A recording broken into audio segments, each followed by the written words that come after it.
Hello friends, Radhe Radhe, Shri Shiv नमस्तुभ्यम। शरद पूर्णिमा के दिन हमें क्या करना चाहिए, क्या नहीं करना चाहिए, इस विषय में हम आज बात करते हैं। जैसे शरद पूर्णिमा है 6 अक्टूबर को। इस दिन हमें सुबह बहुत लोग व्रत करते हैं, तो व्रत करने के लिए हमें एक चौकी लगा लेनी चाहिए। चौकी लगा के हमें उस पर लाल रंग का कपड़ा बिछा लेना चाहिए। लाल रंग का कपड़ा बिछा के हमें उस पर माता लक्ष्मी, विष्णु भगवान और चंद्रदेव की पूजा करनी चाहिए। हमें वहाँ पे गणेश जी के लिए कलश की स्थापना करनी चाहिए, उनकी पूजा करनी चाहिए, प्रसाद रखना चाहिए और रोली, चंदन, पान, सुपारी, मीठा फल, जो भी मतलब ऋतु का फल हो आप वह रख सकते हैं। और माता की पुस्तक हो आप उससे आप किताब से पढ़िए माता की कथा और माता की आरती करिए, भोग लगाइए।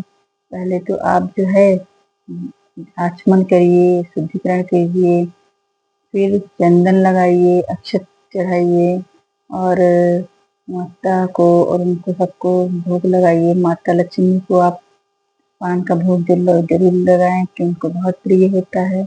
और पान का मतलब ये नहीं कि कुछ और, सुपारी इससे सबसे मतलब लगाइएगा आप। सुपारी, इलायची, लौंग इनका भोग लगाइएगा। और विष्णु जी को तो आपको पता ही, तुलसी दल बहुत पसंद है, उनको तुलसी दल का भोग लगाइएगा। और चंद्रदेव को खीर का भोग लगाइएगा। खीर का भोग उनको भी लगेगा, मतलब और भी देवी देवता तो उनको भी लगेगा। उस दिन जैसे सोमवार के दिन हमें बाल नहीं धोना चाहिए। पूर्णिमा के दिन हमें एक दिन पहले बाल धुल लेने चाहिए और बाल धुल के हमें सिंदूर भी लगा लेना चाहिए। सुहाग का मतलब सिंदूर लगाना जरूरी रहता है। नहाने के बाद बाल धुलने के बाद बहुत बड़ी शरद पूर्णिमा है। इस दिन से मतलब कार्तिक स्नान शुरू हो जाएगा। शरद पूर्णिमा का स्नान शुरू हो जाएंगे। ब्रह्म मुहूर्त में उठिए, पूजा स्नान करिए और दान दक्षिणा दीजिए। दान का भी बहुत महत्व है। इसलिए बताते हैं कि मतलब चंद्रमा की पूरे अपने पूर्ण उसमें होता है, जैसे 16 कलाएं होती हैं वो सारी मतलब उस दिन पूर्ण होती हैं। सब जो प्रसाद हम लोग बना के रखते हैं उसमें अमृत गिरता है। पर जो भी हम लोग खीर बनाए प्रसाद की, उसको हम लोग रात में रखेंगे, सुबह सूर्य की किरण पड़ने से पहले उसको उठा लेना है। क्योंकि अगर सूर्य की किरण उसमें पड़ गई तो उसका सारा ही अमृत हट चला जाएगा। जो चांद की रोशनी में रखा जाए तो उसमें सूर्य का प्रकाश नहीं पड़ना चाहिए। तो आपको जल्दी से उठ के उसको ला के रख लेना चाहिए। और प्रसाद सभी को वितरित करना चाहिए। घर में सभी लोगों को प्रसाद लेना चाहिए कि इसमें अमृत होता है। ये बात ऐसे ही नहीं कहेगी, बहुत सालों से चला आ रहा है।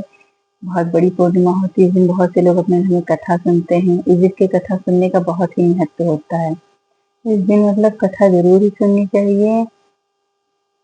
वैसे जो सुनते हैं तो अच्छी बात है, जो नहीं भी कभी सुनता और साल में एक दिन कथा सुनने तो आपको बहुत बहुत ही पुण्य मिलता है। शरद पूर्णिमा के दिन कथा सुनने से तो जो लोग नहीं सुन पाते हैं तो वो अगर सुनना चाहें तो शरद पूर्णिमा वाले दिन सुन सकते हैं कथा। और जैसे कि आपको जो है बहुत लोग चंद्रमा को अर्घ देते हैं, तो चंद्रमा को अर्घ देने से अर्घ देते समय आप यह ध्यान रखें कि जल आपके पैरों में ना पड़े। इसलिए आप कुछ भी रख लीजिए, गमला या कुछ इस जैसे का मतलब पात्र रख लीजिए जिसमें कि जल उसी में जाए। बहुत लोग सुबह से व्रत रहते हैं, बहुत लोग नहीं भी रहते हैं, लेकिन हम लोगों को दान भी करना चाहिए, पूजा भी करनी चाहिए।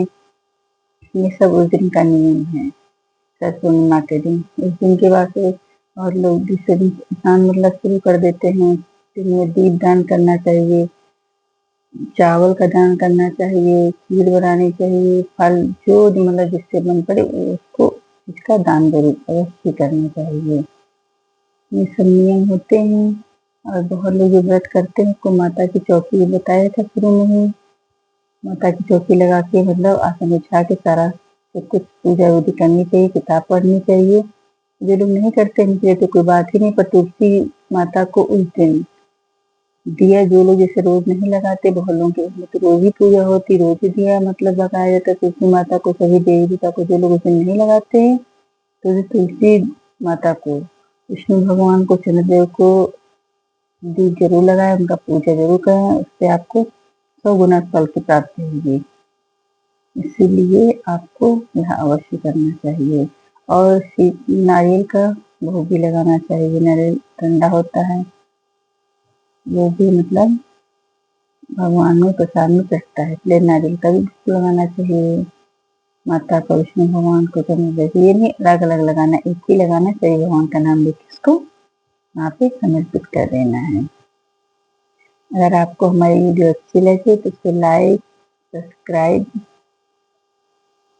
लाइक एंड शेयर जरूर करिएगा। अगर आपने अभी तक हमारा चैनल सब्सक्राइब नहीं किया तो जल्दी जल्दी इसको सब्सक्राइब कर लीजिएगा चैनल को हमारे आप।